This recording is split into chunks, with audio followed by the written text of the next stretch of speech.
Hi all of you are welcome on this channel. तो आज हम जनरल अवेयरनेस में कौन से इंपॉर्टेंट टॉपिक की बात करने वाले हैं, सबसे पहले मैं वो बता देता हूँ, है ना। उसके बाद में हम बताएंगे कि पढ़ने क्या वाले हैं इस 20-25 मिनट्स के वीडियो में, कौन कौन से इंपॉर्टेंट फैक्ट ऑफ बैंकिंग एम्बर्समेंट हैं जो हमें देखना है। तो टुडेज टॉपिक, जैसा कि मैंने पहले ही बोल दिया, इज बैंकिंग एम्बर्समेंट, है ना। हिंदी में हम इसे बैंकिंग लोकपाल कहते हैं। क्या है ये बैंकिंग एम्बर्समेंट, क्यों इसका एस्टैब्लिशमेंट किया गया, किसने इसका एस्टैब्लिशमेंट किया, कितनी जगहों पे ये बैंकिंग एम्बर्समेंट है, इस बैंकिंग एम्बर्समेंट में केस करने के लिए कौन से टाइप के कंप्लेन होना चाहिए, कौन अपना केस रजिस्टर करवा सकता है ना, क्या उसके अवार्ड कंपनसेशन होंगे, अगर उस कोर्ट से भी आप जस्टिफाइड सेटिस्फाइड नहीं है तो आप किसको अप्रोच कर सकते हैं। तो ये तमाम मोस्ट फ्रीक्वेंट आस्क्ड क्वेश्चन आपके एग्जामिनेशन के हैं। तो वन बाय वन करके हम तमाम इंपॉर्टेंट पहलू पर नजर डालेंगे कि क्या है ये banking ombudsman. And the most important announcement कि फिर से इस वीडियो के description as well as comment box में लिंक दिया हुआ है। इस वीडियो को पूरी तरह देखने के बाद ही आप उस लिंक पे क्लिक करें। There are 25 MCQ question based on this topic. I hope कि अगर 25 क्वेश्चन अगर आपके पास हैं और इस 25 के 25 आप सही कर रहे हैं तो आप संभवतः कोई भी क्वेश्चन बैंकिंग एम्बर्समेंट का छोड़ के अपने एग्जामिनेशन रूम से आप वापस नहीं आएंगे। Clear?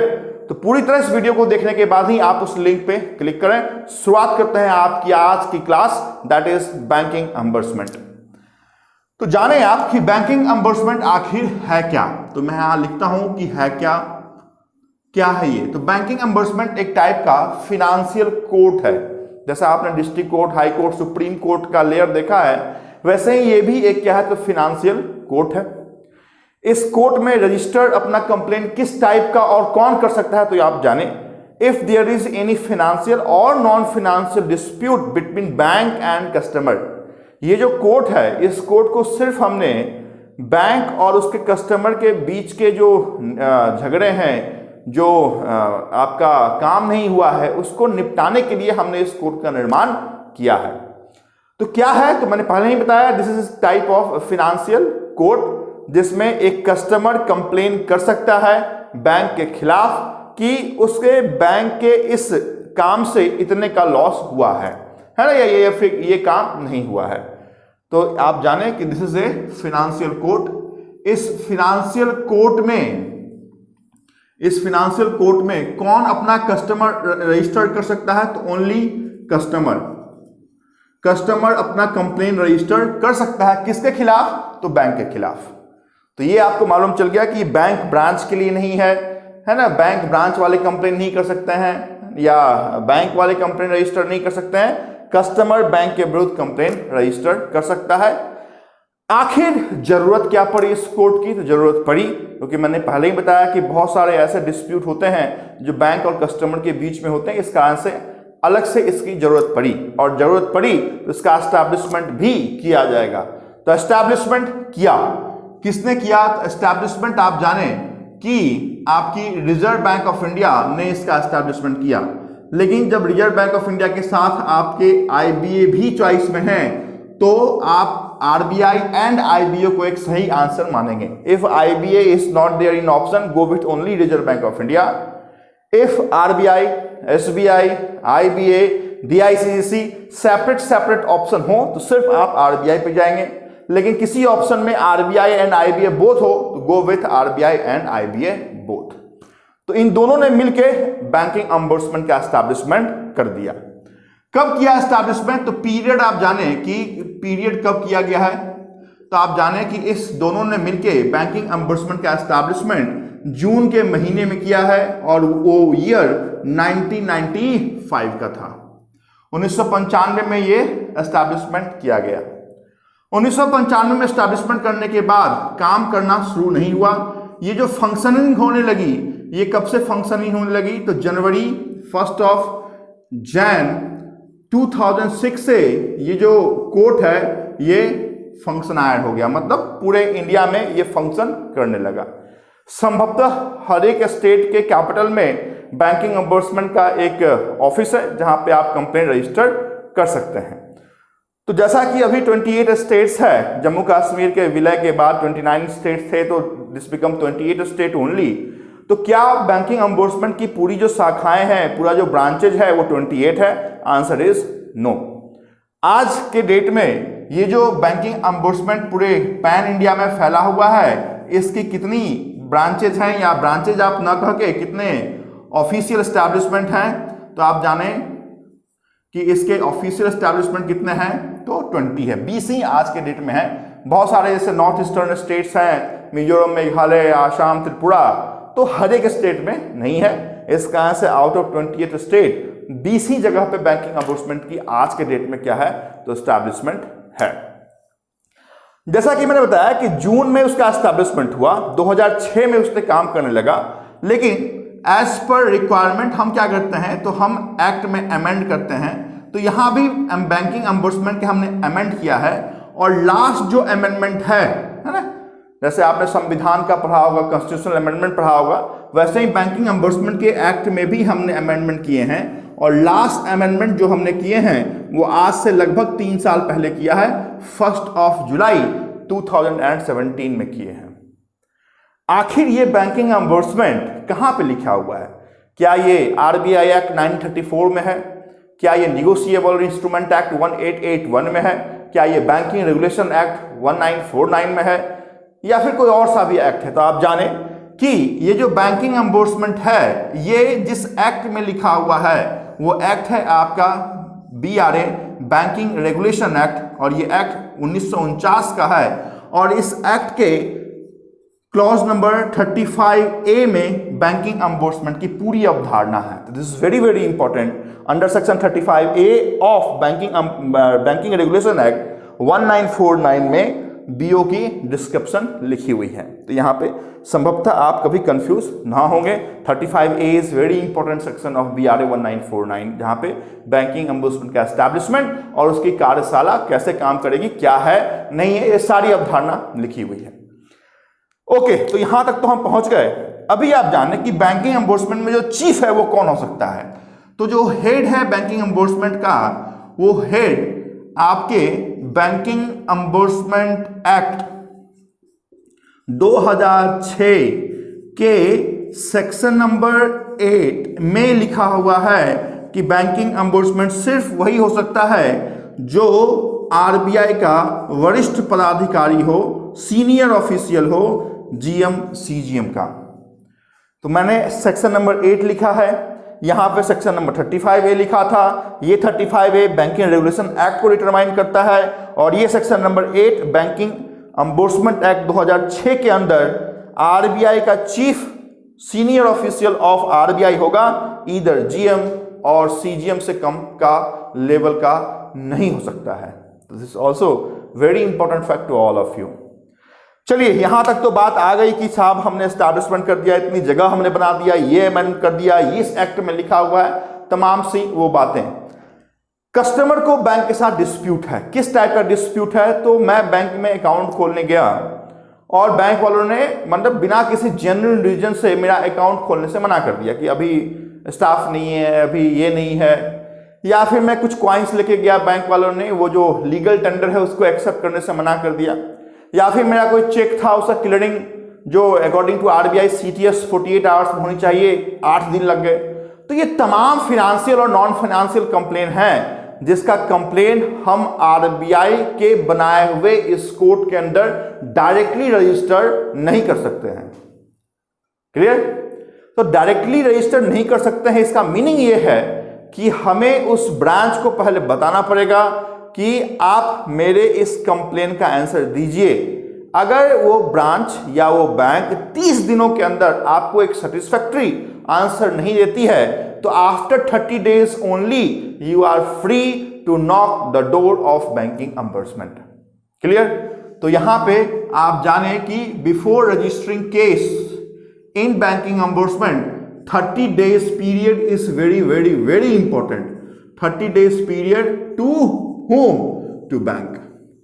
After this 30 days only you can knock the door of banking ombudsman.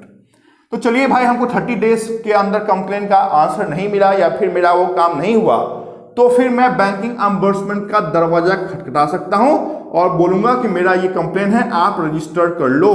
तो रजिस्टर करने का जो पैसा है वो कितना पैसा लगेगा, तो आप जाने there is no charge for registering a complain under banking ombudsman, this is totally free of cost. ये पूरी तरह क्या है, तो फ्री ऑफ कॉस्ट है। अभी इतनी बात हो गई, आखिर बैंकिंग एम्बर्समेंट देगा क्या? कंप्लेन तो ले लिया बैंकिंग एम्बर्समेंट, आखिर उसका निष्कर्ष अगर निकलेगा तो कुछ तो हमें फायदा होना चाहिए ना। यस, उस फायदे का नाम है अवार्ड, है ना, कि बैंकिंग एम्बर्समेंट क्या करती है, तो एक अवार्ड देती है या फिर कंपनसेशन क्लेम देती है।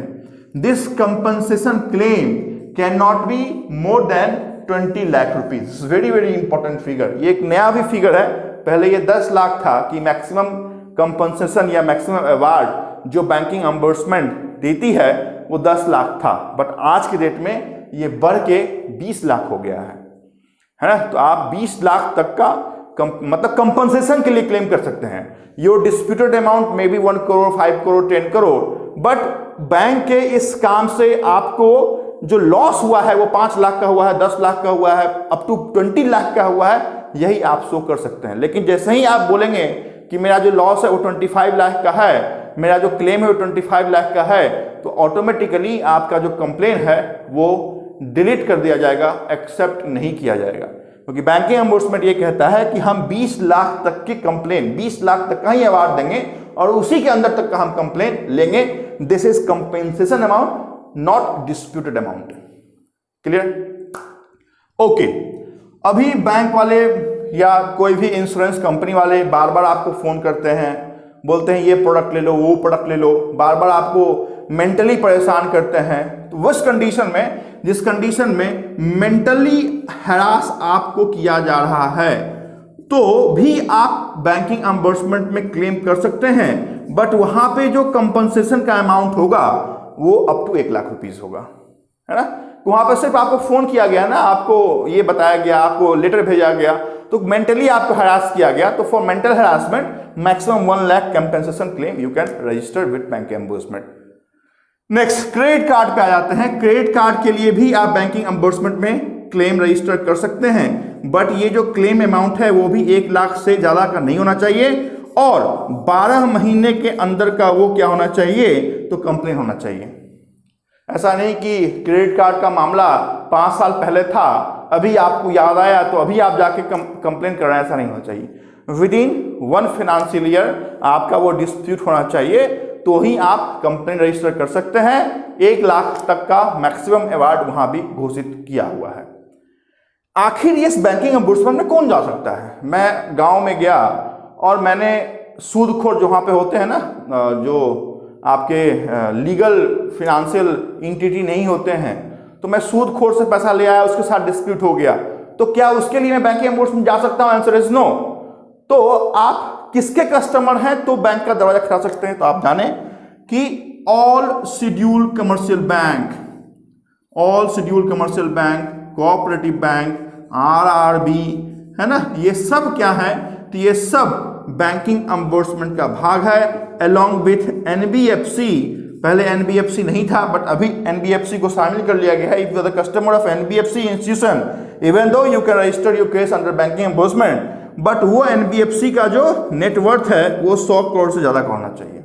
मतलब कोई भी ऐरा गैरा एनबीएफसी के अंदर आपका अकाउंट है या अंदर आपका कोई भी फाइनेंशियल ट्रांजैक्शन है, तो उसका केस आप रजिस्टर नहीं कर सकते हैं। बड़ी एनबीएफसी जिसका नेटवर्थ 100 करोड़ ज्यादा है, उसी के कस्टमर है, तो आप यहाँ का दरवाजा खटखटा सकते हैं। तो ऑल शेड्यूल कमर्शियल बैंक, जो भी आप फॉरेन बैंक देखते हैं, प्राइवेट बैंक देखते हैं, आरआरबी देखते हैं, या कोऑपरेटिव बैंक देखते हैं, नेशनलाइज्ड बैंक देखते हैं, पब्लिक सेक्टर बैंक देखते हैं, ये सारे बैंक बैंकिंग एम्बर्समेंट का क्या है, तो पार्ट है। क्लियर? अभी बात आती है, जैसे डिस्ट्रिक्ट कोर्ट में हम जाते हैं और वहां के फैसले से हम सेटिस्फाइड नहीं होते हैं, तो we have another option to knock the door of High Court. Similarly अगर हाई कोर्ट में भी हम सेटिस्फाइड नहीं हुए, we have another option to knock the door of Supreme Court of India, which is the apex court of India. तो यहां भी अगर कस्टमर बैंकिंग एम्बर्समेंट के दिए हुए अवार्ड, कंपनसेशन या डिसीजन से सेटिस्फाइड नहीं है, तो वो जिस अथॉरिटी को, है ना, आप कह सकते हैं कि जो उसके ऊपर एपिलिएट अथॉरिटी है, एपिलिएट का मतलब है उच्च अधिकारी, तो उसके ऊपर जो आपका अथॉरिटी है जिसके अंदर आप अपने केस को फिर से पहुंचा सकते हैं, that is deputy governor of RBI.